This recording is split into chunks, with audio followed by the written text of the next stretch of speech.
Hello friends, कैसे हैं आप सब लोग। आई होप आप सभी लोग अच्छे होंगे। फ्रेंड्स, आज की वीडियो में हम करेंगे परीक्षा पे चर्चा, क्योंकि बहुत सारे छात्रों की 10th बोर्ड के एग्जाम है और कुछ स्टूडेंट्स के 12th बोर्ड के एग्जाम है और अपनी तैयारी को लेकर के और अपने एग्जाम को लेकर के तमाम प्रकार के क्वेश्चन अपने माइंड में गड़े हुए हैं। तो फ्रेंड्स, आज की वीडियो में हम चर्चा करेंगे कुछ ऐसे ही बिंदुओं पर, ऐसे कुछ टिप्स को लेकर के, जिससे आपका जो बोर्ड एग्जाम है वो सफल तरीके से संपन्न हो और आप बोर्ड एग्जाम में एक अच्छा स्कोर गेन कर सकें। क्योंकि होता क्या है कि बोर्ड एग्जाम 10th हो या फिर 12th हो, इस सारे एग्जाम्स को लेकर के हमारी सोसाइटी में या फिर स्कूल में एक प्रकार का हुआ रहता है कि बोर्ड एग्जाम है, बहुत टफेस्ट एग्जाम होता है और इस प्रकार के क्वेश्चन आते हैं कि बहुत टफ होते हैं, उनकी लैंग्वेज बहुत हार्ड होती है और तमाम तमाम प्रकार के जो कॉन्सेप्ट हैं वो गढ़े जाते हैं। तो दोस्तों, आज की इस वीडियो हम इन सारी चीज़ों का खंडन करेंगे और आप लोगों को कुछ ऐसे सुंदर एवं कुछ ऐसे टिप्स देंगे जिससे आप लोग अपनी तैयारी को अच्छे वे में ले जा सकेंगे। फ्रेंड्स, होता क्या है, कुछ ऐसी डिफिकल्टीज होती हैं जो हमें एक अच्छा स्कोर गेन करने में चुनौतियां बन जाती हैं, या एक अच्छा मार्क्स का जो परसेंटेज होता है उसको प्राप्त करने में बाधा उत्पन्न करती हैं, या फिर कुछ ऐसे कारण होते हैं, ऐसे फैक्टर होते हैं जो हमको असफलता की ओर या अनसक्सेस की ओर ले जाते हैं। तो फ्रेंड्स, इन सभी बिंदुओं में सबसे पहली चीज आती है आपका डर। आपका डर या आपका फियर जो है वो सबसे बड़ी चीज होती है। बहुत सारे स्टूडेंट क्या करते हैं, एग्जाम के नाम से ही डरते हैं, और डरेंगे भी क्यों ना, क्योंकि उनको एटमॉस्फेयर ही ऐसा मिलता है। फ्रेंड्स देखिएगा, डर का जो मूल कारण है, वैसे तो बेसिकली डर के बहुत सारे कारण होते हैं, लेकिन अमूमन जो देखा जाता है, जो डर का मेन रीजन होता है वो आपका एटमॉस्फेयर, आपका इन्वायरमेंट, आसपास का जो परिवेश है वो मायने करता है। तो आप देखिएगा, एक तो आपका मोटिवेशन होता है और एक होता है आपका डीमोटिवेशन, आपकी प्रेरणा और आपकी जो, मैं कह रहा हूँ ना, डीमोटिवेशन। तो समाज में आपको दो प्रकार के लोग मिलते हैं, एक का किसी का पॉजिटिव रवैया होता है, किसी का नेगेटिव रवैया होता है। तो फ्रेंड्स, यदि आप 10th या 12th बोर्ड एग्जाम की प्रिपरेशन में लगे हुए हैं, आपका एग्जाम यदि नजदीक ही है, तो आप ऐसे लोगों से दूरी बनाइएगा और ऐसे लोगों से घनिष्ठता रखिएगा जो आपके बोर्ड एग्जाम में आपकी काफी हद तक हेल्प कर सकते हैं। और जितना हो सकेगा आप चीज़ों को रिमूव करिएगा लाइफ से, है ना, जो आपकी एग्जाम को लेकर के, आपकी सक्सेस को लेकर के डिफिकल्टीज क्रिएट कर रही हैं। तो ऐसी चीज़ों को आप रिमूव कर सकते हैं। ऐसे लोगों से आप अपना रिश्ता बिल्कुल समाप्त भी कर सकते हैं, क्योंकि जब आपके मार्ग में बाधा जो चीज़ आ रही है ना, क्योंकि देखिएगा समाज में, मैं फिर वही बात कह रहा हूँ कि अनेक प्रकार की निगेटिविटी, अनेक प्रकार की पॉजिटिविटी रहती है। तो पॉजिटिविटी की ओर जाइएगा, नेगेटिव चीज़ों को आप रिमूव करते चले जाइएगा। ऐसे लोगों की संगति से या फिर साथ से बचे। और हमें, जिनका कोई लाइफ में एम ही नहीं है, जिनका एजुकेशनल बैकग्राउंड लो है, तो वो हताश रहते हैं, वो निराश रहते हैं, और वो आपको भी नहीं चाहेंगे कि आप अच्छा स्कोर कर सकें बोर्ड परीक्षा में, आप अच्छे मार्क्स ला सकें। तो उनका एक कभी नहीं रहेगा, वो चाहेंगे कि आप इस प्रकार के असामाजिक कृत्यों में संलिप्त हो जाएं या दुर्व्यसनों की ओर भागें। तो फ्रेंड्स देखिए ना, नेगेटिव चीज़ों को हमारा माइंड जल्दी एक्सेप्ट करता है और उस ओर भागने की कोशिश करता है। तो इसलिए हमारा प्रयास ये होना चाहिए कि हम लोग अपने मन को नियंत्रित करें। और आपको पता है ना कि यार, हम जब एजुकेशन की ओर भागेंगे, एजुकेशन की ओर जाएंगे, तो हमारी पावर तो इंक्रीज होगी। जब एजुकेशन से हमारी पावर इंक्रीज हो रही है, तो हम क्यों डिमोटिवेशन की ओर जाएं, क्यों समाज के जो कुकृत्य हैं या असामाजिक तत्व हैं उनकी बातों में आए।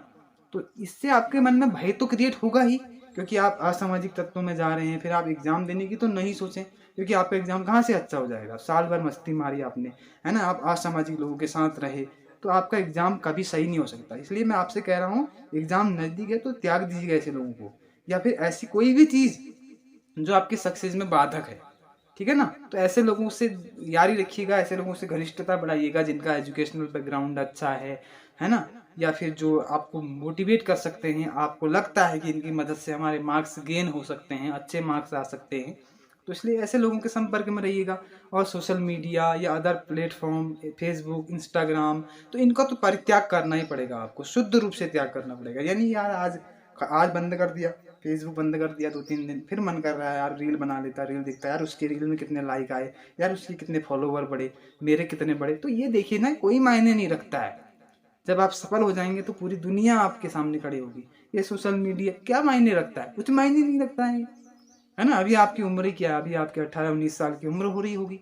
तो इस उम्र को आप एक पॉजिटिव वे में ले जाएंगे, एक सकारात्मक तरीके से ढालेंगे ना, तो आप आने वाले समय में एक सूरज बन के चमकेंगे। ठीक है, तो फियर को खत्म करने के लिए, फियर ऐसे ही खत्म नहीं होता, डर ऐसे ही खत्म नहीं होता, डर को क्रिएट करने के अनेक और भी कारण हैं। गांव, परिवेश, समाज तो है ही है। ये तो देखिए ना, इसको तो ये दिनों दिन खराब कर रहे हैं लोग। कुछ लोग ऐसे हैं जो समाज को और अधिक गंदा बनाते चले जा रहे हैं।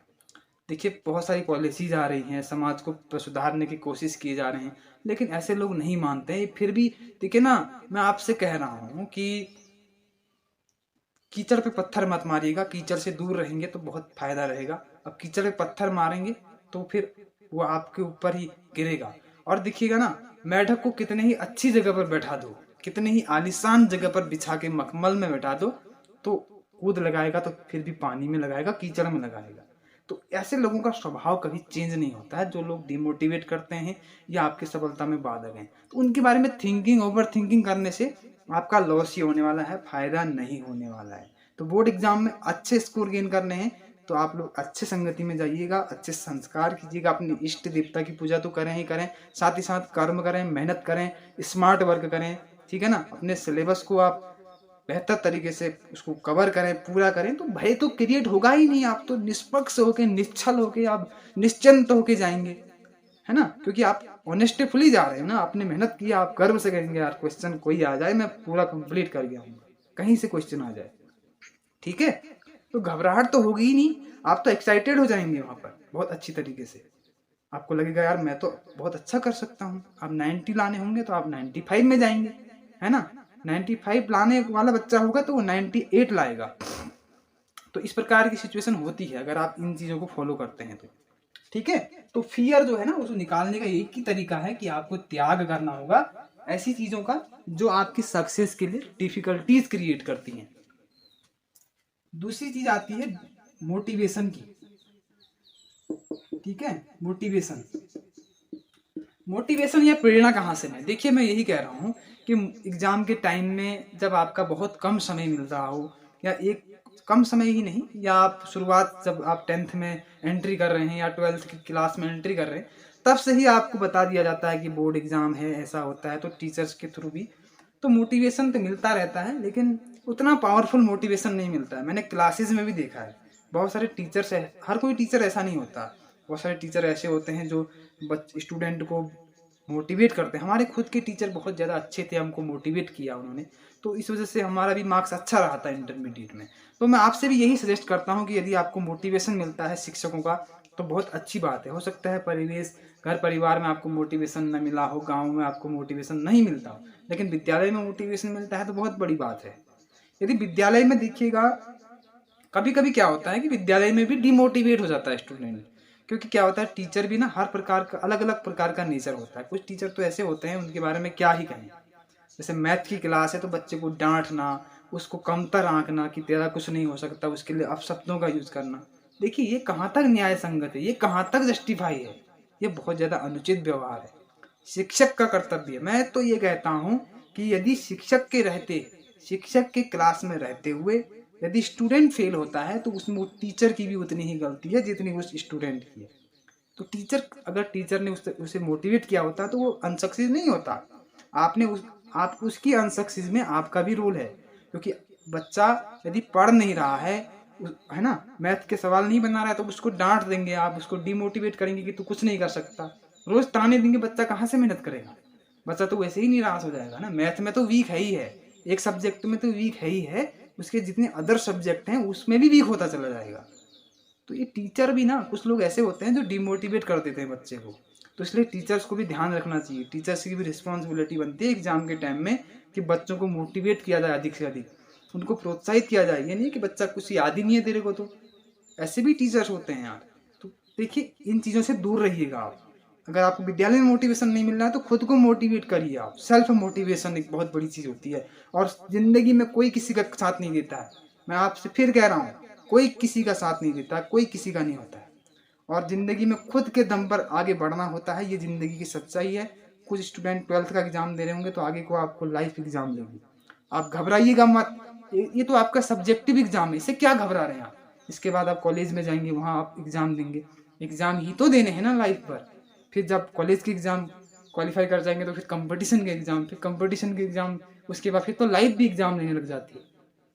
तो जब जिंदगी ही एग्ज़ाम से भरी हुई है तो एग्ज़ाम से क्या घबराना, और जब अकेले ही जंग लड़नी है तो घबराने का तो कोई नामो निशान ही नहीं है, निश्चिंत रहिएगा। ठीक है, तो ये भी कुछ चीज़ें हैं जो मोटिवेशन और डिमोटिवेशन की बात है। तो ये कुछ फैक्ट है, इनको भी ध्यान रखिएगा। खुद सेल्फ मोटिवेट रहिएगा, दूसरों पर निर्भर कभी मत रहिए। ठीक है ना। अब बात आती है ट्यूशन की। ट्यूशन जाइएगा अधिक से अधिक, आपको अगर सुविधा मिल रही है तो यार क्या हर्ज है जाने में, नहीं मिल रही है तो कोई बात नहीं है, आजकल आपके पास सारी सुविधाएं उपलब्ध हैं। आज आप 18वीं 19वीं शताब्दी के छात्र तो हैं नहीं कि आपको कुछ सुविधाएं नहीं है ना। आज तो सब कुछ है भाई, पॉसिबिलिटीज़ हैं, इंटरनेट इतना छाया हुआ है। आप जो टाइम फेसबुक पे लगा रहे हैं, जो टाइम आप रील बनाने में लगा रहे हैं, रील देखने में, फॉलोवर्स बढ़ाने में, उतना टाइम यूट्यूब के किसी चैनल को फॉलो कीजिए, उससे मैथ सीखिए, रीजनिंग सीखिए, है ना, साइंस सीखिए, physics, chemistry, maths, economics, political science, geography, क्या नहीं है आज की डेट में, सारे सब्जेक्ट अवेलेबल हैं, आपको कहीं जाने की जरूरत ही नहीं है। ठीक है ना। तो सेल्फ मोटिवेशन वहीं से बढ़ जाएगा। अगली चीज आती है, बहुत सारे बच्चे कहते हैं कि कम समय में, है ना, कम समय में कैसे तैयारी करें। बहुत सारे छात्र ऐसे होते हैं जिनके लिए बोर्ड एग्जाम में 1 महीना या फिर 2 महीना ऐसा टाइम बचता है, तो वो कहते हैं कि कम समय में कैसे तैयार करें। देखिए, जिन छात्रों को अच्छे मार्क्स गेन करने हैं, 95, 98, 80 से क्रॉस करने हैं, उन स्टूडेंट्स के लिए मैं कहूँगा कि आपने तो साल भर पढ़ा होगा, तो आप लोग तो अपने रिवीजन और आंसर राइटिंग पर काम करिएगा। कम समय यदि आपको मिलता है, आंसर राइटिंग प्लस रिवीजन, इस पर काम करिएगा। और जो मैथमेटिकल एनालिसिस वाले क्वेश्चन हैं, उनके फॉर्मूले, है ना, उनकी एनालिसिस मेथड क्या है, उनको कैलकुलेट कैसे करना है, अलग अलग विधियां, उनको आप देखिएगा। और जो है ना, न्यूमेरिकल सब्जेक्ट की बात कर रहा हूँ, तो उसमें फॉर्मूले तो आपको याद होने ही चाहिए, तभी आप सॉल्व कर पाएंगे किसी भी इक्वेशन को, है ना। मैथमेटिकल इक्वेशन है, साइंटिफिकल इक्वेशन है, केमिकल इक्वेशन है, सब चीज़ें ये। ठीक है। और यदि कोई सब्जेक्टिव या फिर डिस्क्रिप्टिव क्वेश्चन है या सब्जेक्ट है, पॉलिटिकल साइंस है, इकोनॉमिक्स है, जियोग्राफी है, हिस्ट्री है ना, फिजिक्स, केमिस्ट्री, बायोलॉजी भी होता है उसके अंदर का, थोड़ा उसमें न्यूमेरिकल भी आता है, तो ऐसे सब्जेक्ट की तैयारी कैसे करें। तो ऐसे सब्जेक्ट में आपका आंसर राइटिंग मेन इंपॉर्टेंट होता है। जितना लिखेंगे उतना आप सफलता पाएंगे। मैं आपसे फिर कह रहा हूँ, जिसमें लिखना ज़्यादा होता है, लिखेंगे तो अच्छे मार्क्स गेन करेंगे। चाहे आप किसी भी भाषा में, बहुत सारे बच्चे कह रहे हैं मीडियम, देखिए मीडियम इज नॉट मैटर, भाषा कोई मायने नहीं रखती आज की डेट में भी, है ना। एग्जाम हॉल देखिए, मैं आपसे फिर कह रहा हूँ, भारतीय संविधान में जितनी भाषाएं हैं आप लिखिए, उसमें जो आपका बोर्ड या फिर यूनिवर्सिटी जो आपको प्रोवाइड कराती है लैंग्वेज ऑप्शन, उसमें लिखिए आप, है ना। आप RTI लगा सकते हैं, अगर आपके मार्क्स अच्छे नहीं आ सकते तो आप रीचेकिंग करा सकते हैं। अगर आपने अच्छा परफॉर्मेंस दिया है तो किसी भी भाषा में लिखिएगा ना, तो भाषा मायने नहीं रखती है।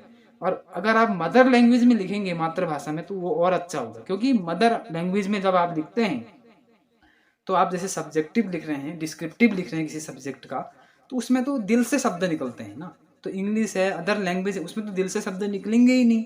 यदि आपका मीडियम इंग्लिश है तो अच्छा है, अगर आपकी पकड़ उसमें अच्छी है।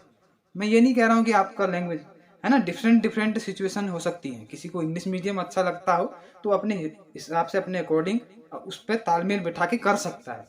लेकिन किसी का हिंदी मीडियम है तो वो घबराए ना, ऐसा कुछ नहीं होता है। आप अच्छे मार्क्स गेन कर सकते हैं, आप दिल से ऑनेस्टफुली मेहनत करिएगा। ठीक है, ये कोई मायने नहीं रखता यहाँ पर भाषा। ठीक है, लोग तो बड़ी बड़ी डिग्रियां तक हिंदी मीडियम में कर रहे हैं।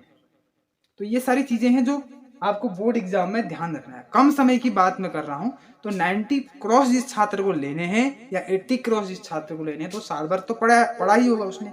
और उसके साथ ही साथ एक बात और मायने रखती है कि जिन छात्रों ने कम पढ़ा है, वो चाहते हैं केवल पास होना, तो उनको देखिए मेन टॉपिक पढ़ने होंगे, हाईलाइट करते हुए आप शॉर्ट नोट्स के लिए क्वेश्चन बैंक वगैरह ले सकते हैं, उनको सॉल्व करिए, क्योंकि आपको तो केवल पास होना है। तो इसलिए मैं उन छात्रों को यही सजेस्ट करूंगा कि आप किसी ऐसे बंदे को पकड़िएगा जिसका एजुकेशनल बैकग्राउंड अच्छा। लेकिन आजकल के डेट में एजुकेशनल बैकग्राउंड वाले बच्चे नहीं मिलते हैं, वो भी अपने अपने कार्यों में बिजी रहते हैं, उनका भी बिजी शेड्यूल होता है। तो इसलिए अब देखिएगा ना, कम समय मिला है, कम समय बचा है, तो अब किसी पर डिपेंड रहने की आवश्यकता है नहीं, और खुद ही अपने आप को गढ़िएगा, खुद ही तराशिएगा और संघर्ष की इस गाथा को गढ़िएगा और आने वाले वक्त के लिए अपने को तैयार कीजिए। और कुछ स्टूडेंट्स का ये भी सवाल रहता है कि कितना पढ़ें और किस प्रकार से तैयारी करें। तो कितना पढ़ें और कितना घंटे पढ़ें, कितना पढ़ें। अब देखिएगा, मैं इस पर कोई इतना स्पष्ट तो नहीं कहूँगा, क्योंकि सबकी परिस्थितियां एक समान नहीं रहती है। किसी की आर्थिक स्थिति अच्छी नहीं है ना, किसी की आर्थिक स्थिति अच्छी है, तो बैकग्राउंड में एक तालमेल नहीं रहता है ना, एक इक्विलिब्रियम नहीं रहता, एक साम्य नहीं रहता, एक संतुलन नहीं रहता है। तो संतुलन जब डिफरेंट डिफरेंट होता है, परिवेश का या हमारी स्थितियों का, सिचुएशंस का जो बैलेंस नहीं होता है, अनबैलेंस होते हैं हम, तो हम कैसे कह सकते हैं कि आप इतना पढ़ें, है ना। कुछ स्टूडेंट कहते हैं कि यार मैं तो 12 घंटे पढ़ता हूँ, ठीक है ना, कोई कहता है मैं 2, कोई कहता है मैं 1 घंटा पढ़ता हूँ। तो अपनी अपनी परिस्थिति के हिसाब से है ये सब, क्योंकि जिसकी आर्थिक स्थिति अच्छी है, संपन्न है, घर का कोई काम ही नहीं है पढ़ने के सिवा, वो तो 12 घंटे पढ़ेगा ही पढ़ेगा। ये भी मिथ्या है, 12 घंटे कोई पढ़ता नहीं है वैसे, बेसिकली 8 घंटे पढ़ रहा होगा अमूमन। तो ये सारी चीजें आपको डिमोटिवेट करने के लिए भी बहुत सारे लोग कह सकते हैं कि मैं तो 12 घंटे पढ़ता हूँ। तो कभी भी इन बनी बनाई बातों को पहचानने की शक्ति आपके अंदर डेवलप्ड होनी चाहिए, तभी आप शिक्षित व्यक्ति होंगे। आपकी कमजोरी का कोई फायदा उठा रहा है तो आप शिक्षित व्यक्ति हैं ही नहीं। यहाँ पर तो आप अनजस्टिफाई हो रहे हैं ना, आपके साथ अन्याय हो रहा है यहाँ पर। तो अन्याय को दबाने की, उसको कुचल मारने की शक्ति भी आपके अंदर होनी चाहिए। शिक्षा उस शेरनी का दूध है जिसे जो जितना पिएगा उतना दहाड़ेगा। एक दहाड़ होनी चाहिए, व्यर्थ में नहीं होनी चाहिए, लेकिन पॉजिटिव रवैये के साथ दहाड़ होगी तो समाज और राष्ट्र को बदलने की शक्ति रखती हो। ठीक है, तो 1 घंटा 2 घंटा देखिए। अब एक गरीब बच्चा है जो दिन भर मेहनत मजदूरी कर रहा है, खेती किसानी कर रहा है, वो कहाँ से 12 घंटे 8 घंटे पढ़ लेगा ना। तो आप इसको भी समझिए आप। तो 1 घंटा आराम से दे, 2 घंटा 3 घंटा दे, 4 घंटा दे, आराम से दे, ऑनेस्टफुली ईमानदारी पूर्वक दे। तो मैं कह सकता हूँ कि 80 क्रॉस 90 क्रॉस वो बच्चा भी ला सकता है जो 12 घंटे या 8 घंटे पढ़ने का दावा कर रहा है। और उसके बाद मैंने देखा है इन बच्चों को अनसक्सेस होते हुए, क्योंकि ये इनका काम क्या होता है, समाज को दूषित करना होता है, उन बच्चों को डिमोटिवेट करना होता है जो पढ़ाई में वीक हैं। देखिए, शिक्षा या शिक्षक का मेन उद्देश्य यही होना चाहिए कि उस बच्चे को ऊपर उठाना जो सब्जेक्ट में वीक है। उस बच्चे को क्या उठाना, जो पहले से परफेक्ट है ना, उसे आप प्रोत्साहन दे सकते हैं, मोटिवेशन दे सकते हैं, एक प्रकार की सांत्वना दे सकते हैं। लेकिन उसी बच्चे को सब कुछ बताना जो आ रहा, क्योंकि वो तो परफेक्ट है ना अपने सब्जेक्ट में, तो वो उस बच्चे की भी क्लास में रिस्पॉन्सिबिलिटी बनती है कि अदर बच्चों को भी पढ़ाए। मैं तो ये कहता हूँ। तो इसलिए ज्ञान जो है ना वो बांटने से बढ़ता है, कम नहीं होता है वो। तो ज्ञान का सागर अनंत है, ईगो कभी नहीं आना चाहिए। बहुत सारे बच्चे कहते हैं हम तो बहुत पढ़ लिख लिए हैं, हमको तो सारे सब्जेक्ट का ज्ञान है, लेकिन वो ईगो होता है। ये सब्जेक्ट ना, संसार अनंत है। बड़े बड़े लोगों को सुनते होंगे आप लोग कि यार इस सब्जेक्ट में तो कुछ रखा ही नहीं है। खैर ये अन्यथा की बातें हैं, इस पर हम किसी अन्य वीडियो पर चर्चा करेंगे। फिलहाल मैं ये आपसे ये कहूंगा कि जो आवर्स हैं, घंटे हैं, वो कभी मैटर नहीं करते कितना आप पढ़ रहे हैं, बल्कि मैटर या मायने यह करता है कि आप कितना 100% ऑनेस्टफुली अपने सब्जेक्ट को दे रहे हैं, ईमानदारी पूर्वक, वही मायने करता है। तो फ्रेंड्स, आप लोग जो भी पढ़ते हैं ठीक से पढ़िएगा, गहराई से पढ़िएगा, ईमानदारी पूर्वक पढ़िएगा, ताकि आपको लगे कि हम शिक्षित नागरिक हैं इस राष्ट्र के। कोई हमारी जो शक्ति है, हमें कोई दबा न सके, हमारे अधिकारों का कोई हनन न कर सके, हम दिल खोलकर अपने अधिकारों की लड़ाई लड़ सकें। तो शिक्षा का उद्देश्य केवल पास होना है ना, या नौकरी प्राप्त करना नहीं होना चाहिए। इस चीज को ध्यान में रखकर आप पढ़िए, और मार्क्स लाना अपना उद्देश्य मत बनाइए। मार्क्स आ जाएंगे 80 90 60, कोई मायने नहीं रखता उतना, लेकिन आप एक अच्छे नागरिक भी बनिएगा, है ना। ये पढ़ाई आपको केवल एक फॉर्मेलिटी नहीं होनी चाहिए कि 80 मार्क्स लागे, कोई फायदा नहीं होगा 80 मार्क्स लागे, लेकिन जब तक आपके पास नॉलेज नहीं होगा, आप एक अच्छे नागरिक नहीं होंगे। तो इन सारी चीज़ों को, यानी कि आपके पर्सनालिटी डेवलपमेंट भी ये सारी चीज़ें करनी चाहिए।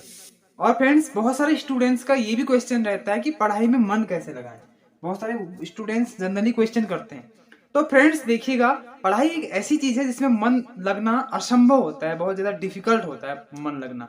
तो आलस की संभावना हमेशा बनी रहती है। तो फ्रेंड्स, ऐसा क्या करें जिससे हमारा इजी वे में पढ़ाई में मन लगे। जब भी आप पढ़ते हैं ना, बोर्ड एग्जाम की प्रिपरेशन जब भी आप पढ़ते हैं, तो आप क्या करिएगा, खूब बहुत ज्यादा पानी का यूज करिएगा।